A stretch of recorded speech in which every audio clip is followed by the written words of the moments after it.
पूर्व मंत्री और सुरनकोट से भारतीय जनता पार्टी के उम्मीदवार मुश्ताक अहमद शाह बुखारी को जम्मू कश्मीर के पुंछ जिले में उनके आवास पर गिरने से निधन हो गया। पार्टी नेताओं ने इस बात की पुष्टि की। वह 75 वर्ष के थे और उनके परिवार में 2 बेटियां और 1 बेटा है। भारतीय जनता पार्टी के एक नेता ने यह बताया कि बुखारी कुछ समय से अस्वस्थ थे और सुबह 7 बजे उन्हें दिल का दौरा पड़ा, जिससे उनकी मृत्यु हो गई।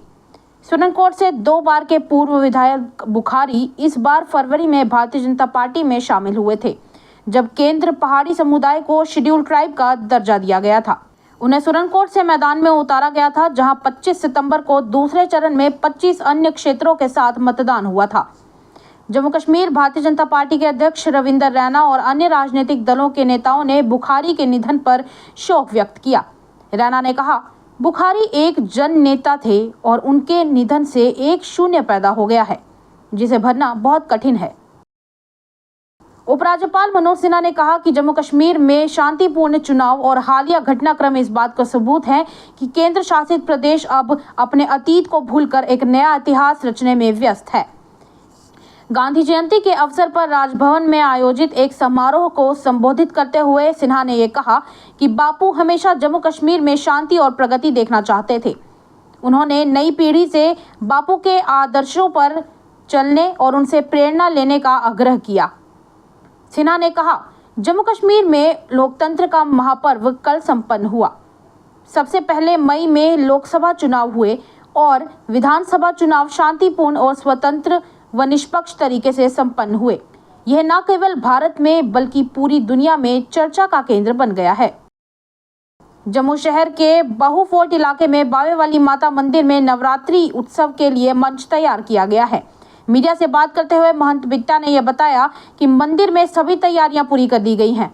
उन्होंने श्रद्धालुओं से नवरात्रि के दौरान बड़ी संख्या में यहां दर्शन करने की अपील की।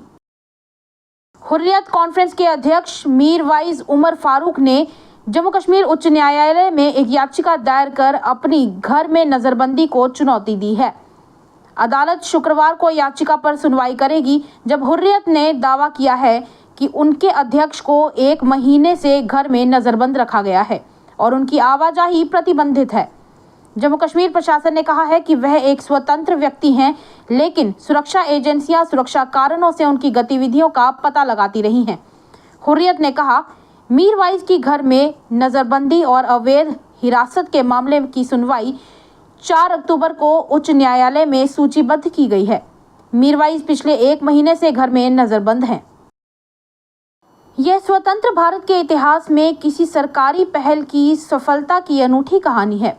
प्रधानमंत्री नरेंद्र मोदी द्वारा लाल किले से किया गया स्वच्छता आह्वान एक जन अभियान में बदल गया, जिसने स्वच्छता बनाए रखने के लिए स्वतः स्फूर्त स्वैच्छिक प्रयास का प्रेरित किया और पूरे देश में लोगों के बीच एक व्यवहारिक क्रांति ला दी।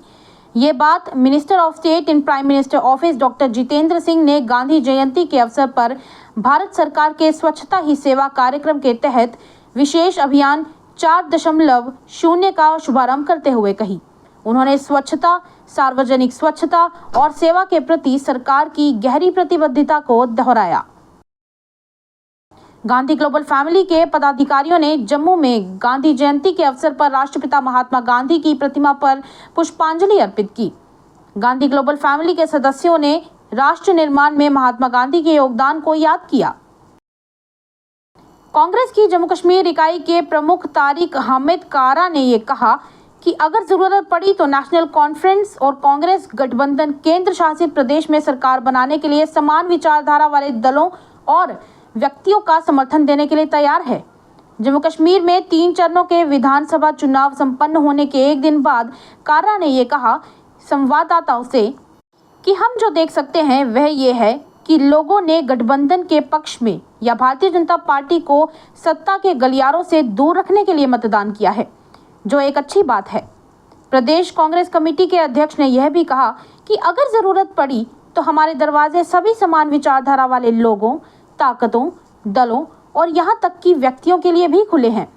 हम अपने गठबंधन सहयोगी के साथ इस पर चर्चा कर सकते हैं ताकि जरूरत पड़ने पर हम ऐसे लोगों से बात कर सकें। भारतीय सेना की टेरिटोरियल यूनिट ने पुंछ जिले के तोतागली के धारानगर स्थित सरकारी मिडिल स्कूल में एक महत्वपूर्ण पहल की शुरुआत की, जिसमें वंचित स्कूली लड़कियों को आवश्यक शैक्षिक सामग्री, किताबें और स्टेशनरी वितरित की गई। यह कार्यक्रम बेटी बचाओ बेटी पढ़ाओ मिशन का हिस्सा था, जिसका उद्देश्य लड़कियों की शिक्षा को बढ़ावा देना और आर्थिक रूप से वंचित पृष्ठभूमि से आने वाली लड़कियों, विशेष रूप से आर्थिक रूप से कमजोर वर्गों की लड़कियों की सहायता करना है।